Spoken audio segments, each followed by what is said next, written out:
Hello everyone, I'm Sophie and I'm currently at Kechara Forest Retreat, Bentong, Malaysia. And as you can see behind me, that's the statue of Lady Vrajayogini, one of the highest tantric deity.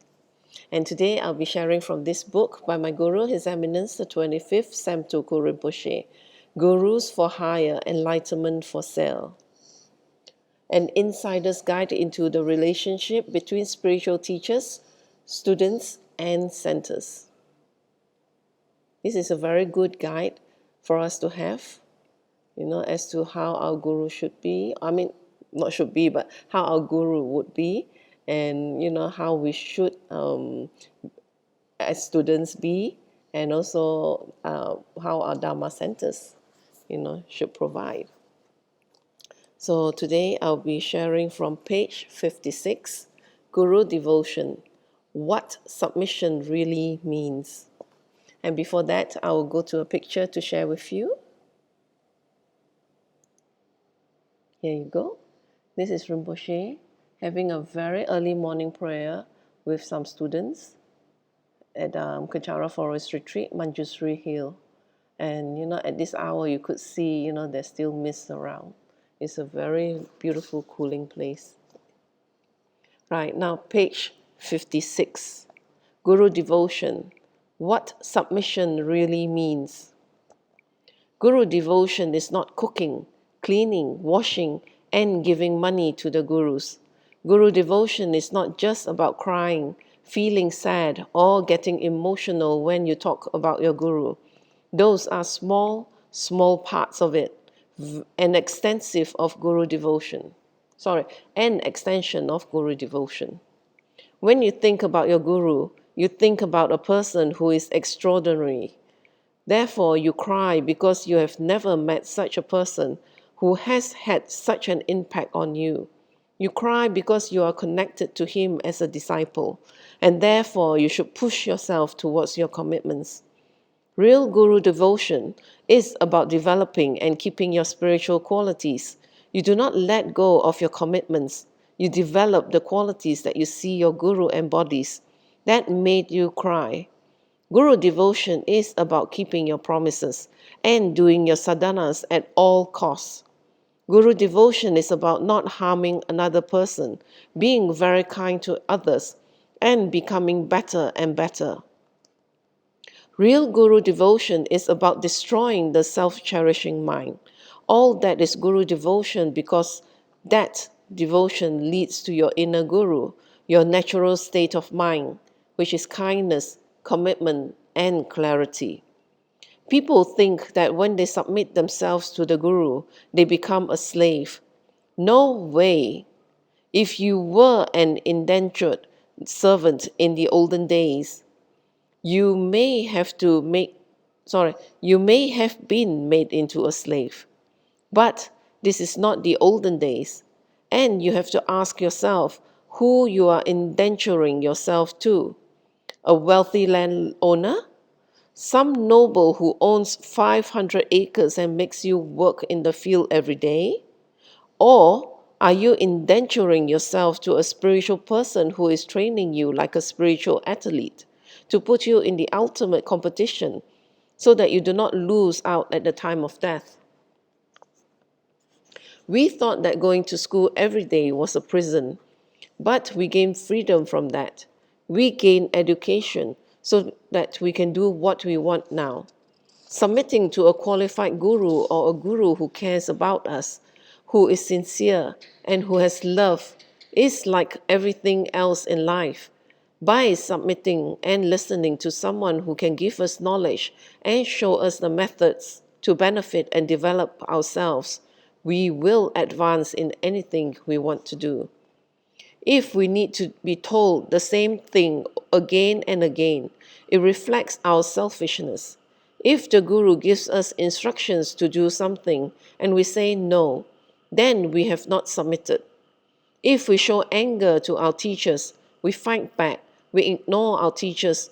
If we always turn around the instructions they give us, forget, and have to be reminded, won't that be the same with everything else that we do in our lives? If these people choose to be purely selfish and they come up against a guru who challenges that selfishness, they either submit or they run. Some students are smart and they do a little at a time. Excuse me. It starts off as little, but they push themselves to do it all the way eventually. There is no student who comes in and is immediately perfect in all his actions, but his aspirations and working towards it makes a very big difference.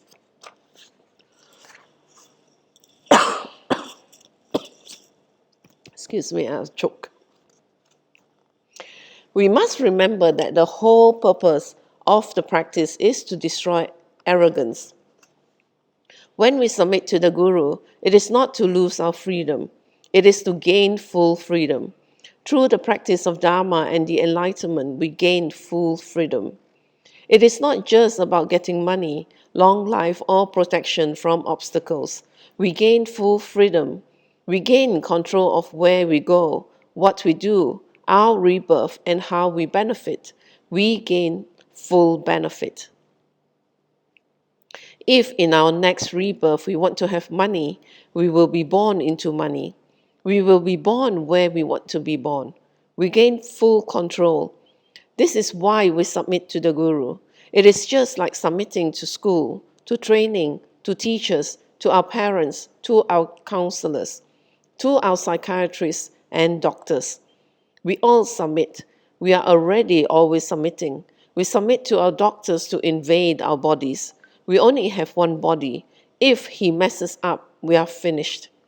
We submit to our beautician. One wrong jab and some of the muscles in our face will never move again. We submit to our teacher. We submit to our wives and husbands.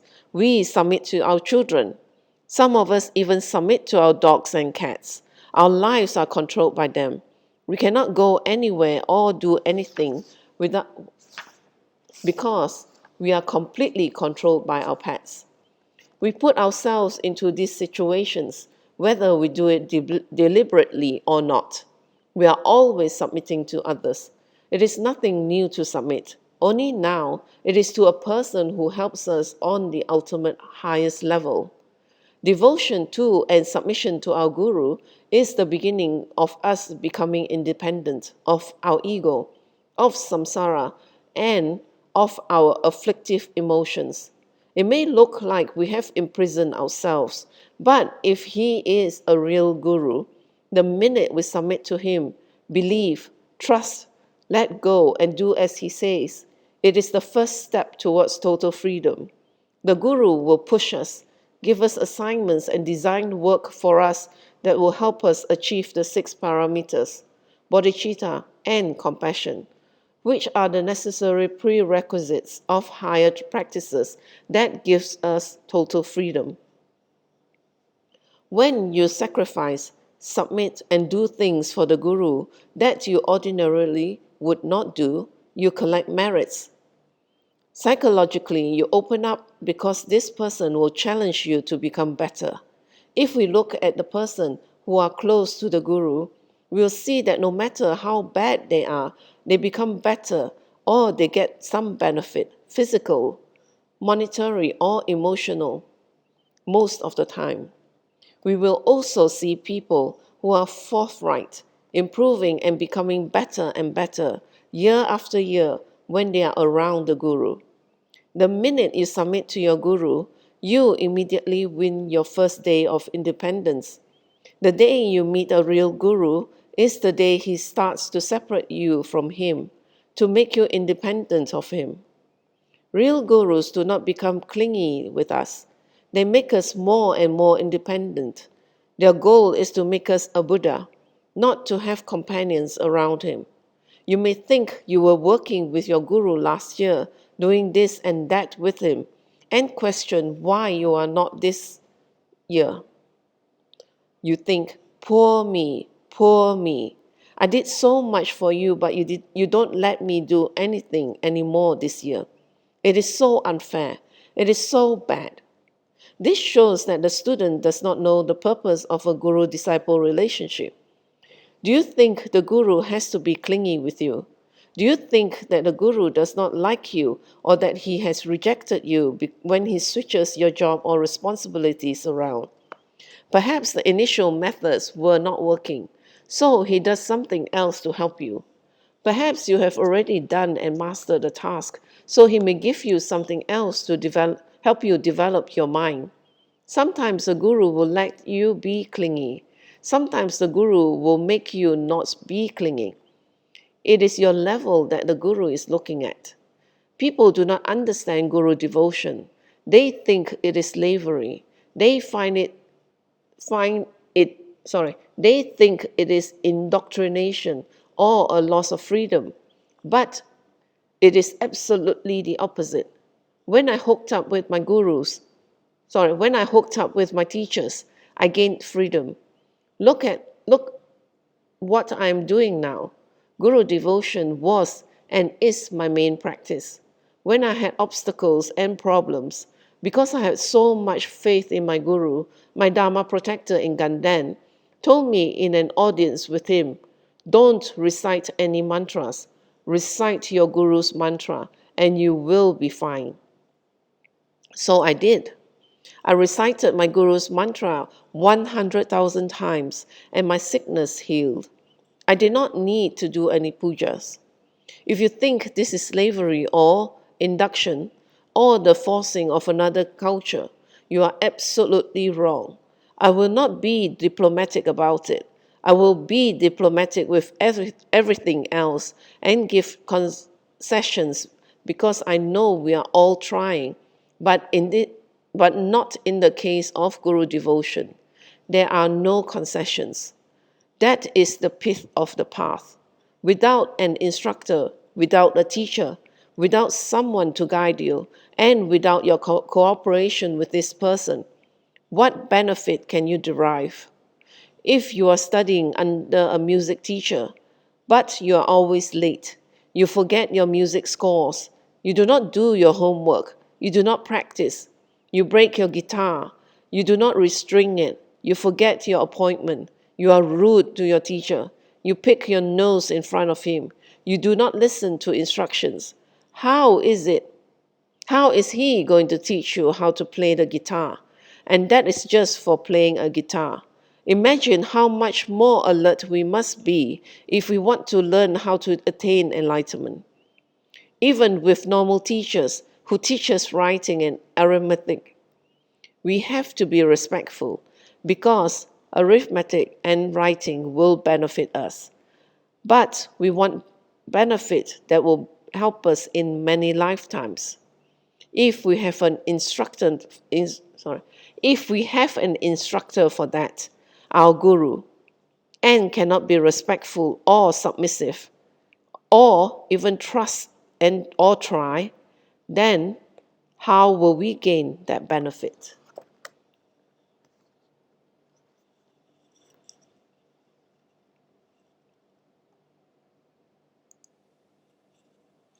So that's that session for today, and how much importance that we have to place on guru devotion. Basically, guru devotion is having full faith that the guru is there to help us, and when we submit to his teachings or his method of trying to help us, then we will only gain from that. So basically, a lot of people will think that submission is, like being a slave or bring actually being brainwashed, but it's not true. When you find a real guru, he will know how to try to transform your mind so that you become more spiritual, which, as Rinpoche said, that being more compassionate, kinder, and uh, be, being in more control of your life and also for your future lives. So for such benefit, just why not we submit to his way, because after all, the guru has already, it is an example of or the result, of his practice. So, I mean, if you see it in your guru, so trust in that. And for that, I will end the session for today, and we'll close it off with a completion dedication in Tibetan. And here is the beginning of that. Yang Yu Sen Sho Rinpoche, Make Panam Geshe, Get Panam Pame Payang, Gone Gondu Pewashu, Tony To Rinpoche, Make Panam Geshe, Get Panam Pame Payang, Gone Gondu Pewashu. Daso Jine Sapage Wadi, Tadandroa Gunaga Padang, Jepa Jesu no Santrapai, Tamping Imporindo Sa Se Sho, Kewa Kuntu Yandala Madan, Drami Choki Pala Lonchoche, Sadam Nangi Yate Razone, Doye Changi Gopang Ngotusho. Kewa di nyududa lama sangyo droyone, droa chika malupa, dei sala gopasho, choki kalposung kapa, chosu nampa pewala, geki samasi wadang, tunki malu sawasho, dadam songi dusundan, drewa songi latene, gewa losan trapai, tampa yureva, gyushi, ni modele sendele, ni mingunyandele shit. Listening to the pel, kunchu sungi jingilo, kunchu sungi ngotuso, kunchu sungi tra si sho. Jesu nama kusen rap ting ching, nam ka trini chochu ge bata. Kosam tempe dro me sap sungi, dro e munsa tato ni gyushi. Gangwe rawe kowe shinkam dem, bendan dewa malu gyo ni, chen zi wan tenzing get so yi, shape shi de padu deng gyushi. Home tomping ngoro malupa, den de dala sel du so, kodan den pa long chot na, ke pa so shik shuk den sel. Thank you again for joining me, and I do hope that you join me for the next session.